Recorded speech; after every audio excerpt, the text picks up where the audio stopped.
Landry Etheridge here. Today I'm joined by Claire Mixon of Etheridge Counseling Group in Charleston, South Carolina, and we're here to talk about anxiety and avoidance. Anxiety and avoidance, which go hand in hand very often, especially if you are me.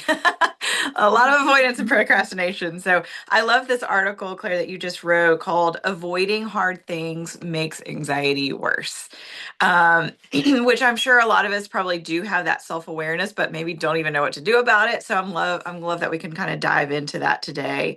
I'm going to jump into this first question. I've got four for you today, and the first one is, avoidance feels like it's helping in the moment. It's giving us maybe a break from stress or anxiety. So why does it actually make anxiety worse over time? Yeah, well, it's one of those tricky things because it feels good in the moment, and you do get that sense of relief of like I don't have to do the thing that I really don't want to do because it doesn't feel good to me. But what happens is then that becomes stronger over time because you and your nervous system learn that that's not safe. You don't give yourself the chance to experience the discomfort and learn that you're okay, and so you and your Mhm. body takes that like um, confirms that that thing, whatever it is a threat. And over time, that gets strengthened over and over. So then avoidance is just the immediate response. When in reality, you probably can handle the negative emotions that come up with a lot of these things. Mhm. Yeah, that's a great point. So you explain in your article that avoidance teaches the brain something, Mhm. that neurologically there is kind of learning from your behavior in a sense.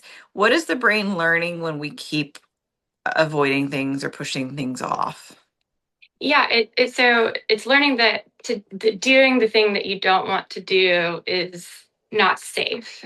So the situation is Mm, dangerous, mhm, okay. and if you consistently back away from the thing that you are trying to do, that reinforces the belief, whether you're aware of it or not, that this is something that you should fear. And so the Mm. antidote to that is actually trying to sit with that discomfort rather than immediately disengaging from it. Um, but it's hard to pick up on if you don't know that that's what's happening every time you do back away from something that you want to avoid. That makes a lot of sense. So basically training your brain that this is a terrifying thing. Yeah, because Mhm. we keep avoiding it. That makes sense. So what happens to someone's world or their confidence when avoidance maybe starts becoming a pattern? Yeah, so it can be a vicious cycle because the more you start avoiding something, then the more you feel like you have to avoid it, and then it gets bigger and bigger over Uh, time. And so, in a sense, it starts to shrink your world because there's a lot of things that you don't want to do or feel like you can't do because you've learned this pattern of avoidance. And so it limits you from being able to experience all the things that you might want to experience in life. And then it certainly does not help confidence because confidence often comes from doing the thing you don't want to do, and even if it doesn't go perfectly, like proving to yourself that you can do it, you can handle it.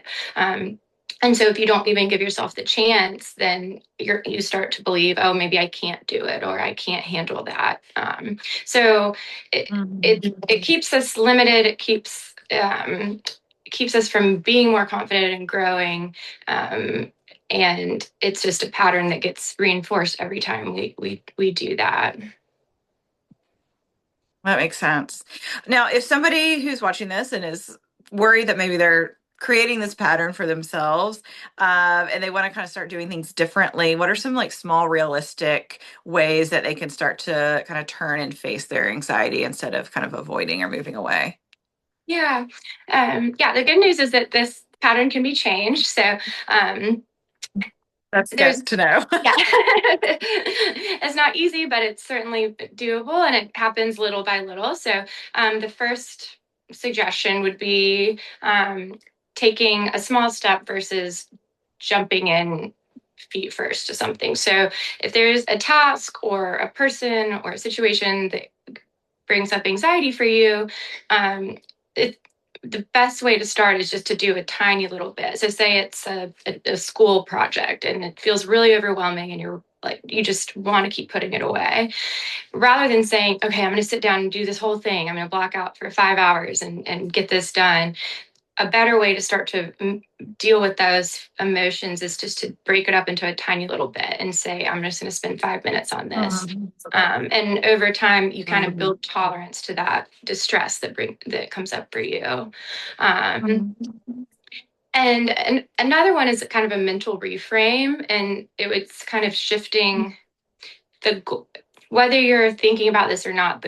What your mind is thinking is, I need to feel better. I need to feel calm when you're starting to avoid something. And so shifting the mindset from I need to feel calm to I can feel some discomfort and still be okay. So it's just little by little, like letting yourself Mhm. sit with that anxiety and showing yourself, yeah, it's not fun, but I can handle it and I can get through it.